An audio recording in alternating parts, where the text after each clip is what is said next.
무릎 꿇고 울던 강세리가 그 다음 날엔 자필로 해명서를 써서 제인 책상에 올려놨는데요. 첫 문장이 이거였어요. 나는 피해자이면서 가해자예요. 그 문장을 본 순간 모두가 잠깐 말을 잃었습니다. 이상하게도 그 한 줄이 더 많은 질문을 불러왔어요. 누구의 피해자냐, 누구의 가해자냐, 그리고 어디까지가 기억이고 어디부터가 변명이냐는 질문이요. 제인은 해명서를 접어 서랍에 넣었는데요. 읽고 바로 반박해도 되는데 그날은 그러지 않았어요. 이유는 단순했어요.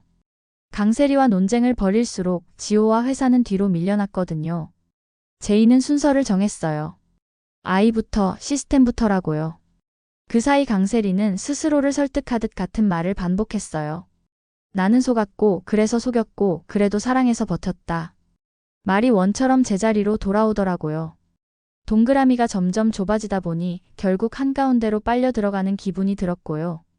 그러다 어느 날 YL 로비에서 또다시 계약서가 바뀌었다라고 소리치다 보호 입원으로 옮겨졌는데요. 이번에는 주변 사람들도 별로 놀라지 않았어요. 예고된 쪽으로 천천히 기울어가고 있다는 걸 모두가 알고 있었거든요. 병원에서 강세리는 치료 입원 전환 동의서 앞에서 펜을 오래 들고 있었는데요.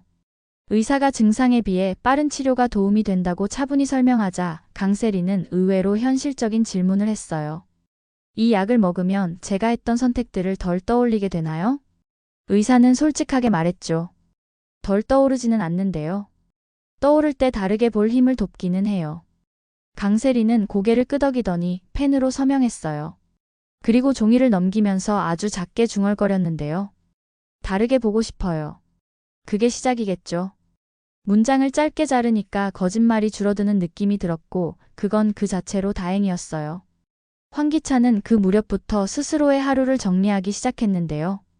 정리는 물건에서 시작해 사람으로 넘어갔어요. 명함처를 버리고 회의 메모를 파쇄하고 비상용으로 숨겨둔 카드도 잘랐어요. 제이는 그 장면을 직접 보진 않았지만 정리된 결과를 통해 눈치챘어요. 다시 일어서는 정리가 아니라 내려놓는 정리구나라고요. 내려놓는 정리는 느린데요. 느릴수록 솔직했어요. 황기찬은 결국 병원으로 들어갔고 위에 생긴 덩어리와 마주보는 절차를 받아들였어요. 항암을 준비하는 동안 문득문득 손이 떨렸고 그럴 때마다 그는 휴대폰을 켜서 아무 말이나 적어봤어요. 검사 일정 잡아줘. 지호 얘긴 나중에. 아픈 걸 숨길수록 더 아프다. 몇 달 동안 쓰려다 지우던 문장들이에요. 이번엔 지우지 않고 남겨두었어요. 지호 얘기를 빼놓을 수 없었는데요. 지호는 변명보다 침묵을 먼저 배운 아이였어요. 아빠라는 두 글자를 쓰고 지우는 습관이 생겼고 학교 끝나고 제인 집으로 가면 밥을 먹고 숙제를 조용히 했어요. 태오리는 면담 시간에 서두르지 않았어요. 네가 느낀 걸 내 말로 말하자라고 했고 지호가 말끝을 흐리면 괜찮다. 천천히 해도 된다라고만 했어요. 제이는 지호의 식탁 시간을 건드리지 않았고요. 이 시간은 지호 거야 라고 선을 긋는 방식이었어요. 아이가 자기 시간을 갖는 동안 어른들은 각각 해야 할 일을 했고요. 그게 이상하게 모두를 조금 덜 흔들리게 만들었어요.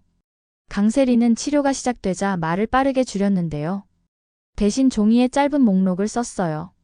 변명 없이 사과할 사람 목록과 끝내 만나지 말아야 할 사람 목록이었어요. 두 목록이 엇갈릴 때가 있어 다시 지웠다가 이름 순서만 바꿔 적기도 했고요. 제이는 그 목록을 보지 못했지만 간접적으로 알 수 있었어요. 강세리가 더 이상 로비에 나타나지 않았고 밤에 전화로 울분을 토로하던 버릇이 사라졌거든요. 의료진은 현실 검증력이 완전히 회복된 건 아니지만 반응이 달라졌다라고 적었고요. 달라졌다는 말은 조금의 여지가 생겼다는 뜻이었어요. 황나라는 이 변화의 속도를 각자 방식으로 받아들였는데요. 간단한 반찬을 만들어 제인 집에 보내면서도 지호에게는 티를 내지 않았어요. 이모가 바빠서 오늘은 나 대신 먹어줘 같은 메모를 붙였고요. 지호와 황기찬의 거리는 여전히 멀었는데요. 멀다고 해서 없는 건 아니었어요. 거리가 있다는 걸 서로가 알게 됐고 그걸 억지로 당기지 않는 법을 배우는 중이었어요. 제이는 면회 대신 편지부터 하자고 제안했어요. 말로 하면 엇갈릴 수 있으니 글로 먼저 정리해보자라고요. 지호는 공책을 펴고 네 줄을 썼어요. 아빠, 내 잘못이 아니라고 했죠? 그 말 진짜예요? 나도 믿어도 돼요? 문장이 느리게 나와도 괜찮았어요. 느리게 나올수록 오래 가더라고요. 황기찬은 대답을 썼어요. 내 잘못이 아니다. 나는 치료를 받는다. 천천히 보자. 세 줄로 시작했는데 의외로 그게 충분했어요. 노숙자 갤러리 사건은 새 국면으로 들어갔는데요. 가품 거래의 허브는 개인이 아니라 계정들이었어요. HJ 에셋, SP 잉크, L-바크스 같은 이름들이 시차를 두고 돈과 그림을 받았다 내보냈어요.